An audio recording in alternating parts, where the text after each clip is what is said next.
Welcome back. So I am working on an apple galette, which is similar to an apple pie, but it's much simpler. It's much more rustic. So you don't need a pie dish. You just need a sheet pan, and it doesn't matter if it's a little messy. So I love this because it doesn't take as long to bake.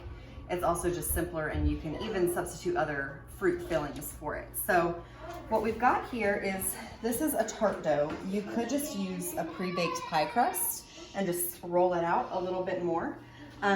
Typically we would have chilled this, but I didn't make the tart dough early enough to chill it. So I am just living life on the edge and rolling it out while it's warm, and then I'm gonna chill it in the freezer for just a few minutes once I get everything put together before I put it in the oven. The reason to chill it is that helps the dough to be a little flakier with the butter in it, but it is not the end of the world. So we're just wanting to roll this out to about 1/8 of an inch, and I'm doing it on parchment paper so I can just transfer this entire thing straight to a cookie sheet with the parchment paper, and then that way we don't have to worry about it sticking to anything. And we can even just serve it on the parchment paper if we want to later. So easy peasy. So we wanted it in a rectangle, and like I said, this is rustic, which is really nice. Okay, so we've got our tart dough out, so I'm gonna move this off to the side, and then we're gonna work on the apples. I am browning some butter, which is basically just getting it sort of, the milk solids get brown, gives it a nutty flavor. And so I've got some apples. I honestly couldn't even tell you what kind of apples they are. They are from an apple orchard, so they're something. They're good baking apples. So I am gonna leave the skin on. You could peel it if you really wanted to, or if they were kind of a little iffy in spots, you could peel them and trim them.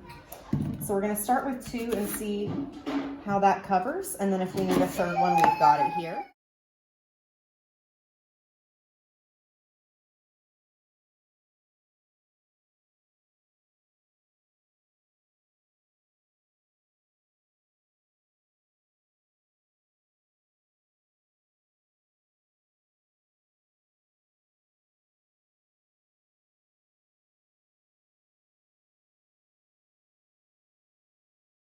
All right, so what we're gonna do is, we've got our apples, and we wanna just slice them really thinly because, again, this is not gonna be baking for a super long time, and we want them to get nice and soft.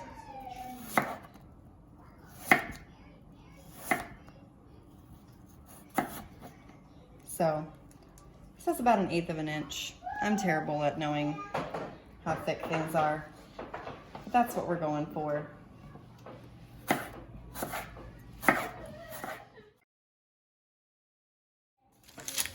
All right, so we've got our crust here. So what we're gonna do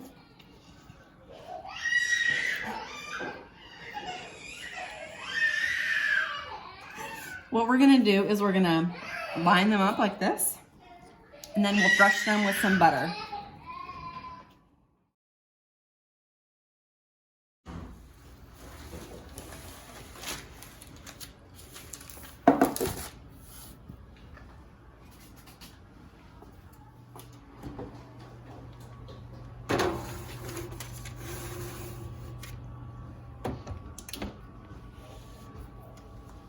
All right, so here is our apple galette. Look at how beautiful that is. So I've got a knife. Oh, so tender, juicy, and brown and crispy. So that is good to go. So that was 50 minutes at 375. And so the nice thing about this is we can just let this cool. You don't have to heat it up. You don't have to heat it up to serve it. And so you can serve it with some whipped cream. It's really, really good. We will do that tonight. We're just gonna have a bowl of whipped cream to go with all of our desserts. So this is nice because you can just cut it once it's cooled, and then just leave it on the parchment paper, put it on another serving tray if you want, but it is done, and it doesn't have to go in the fridge. So 2 thumbs up for no fridge space being taken up by dessert.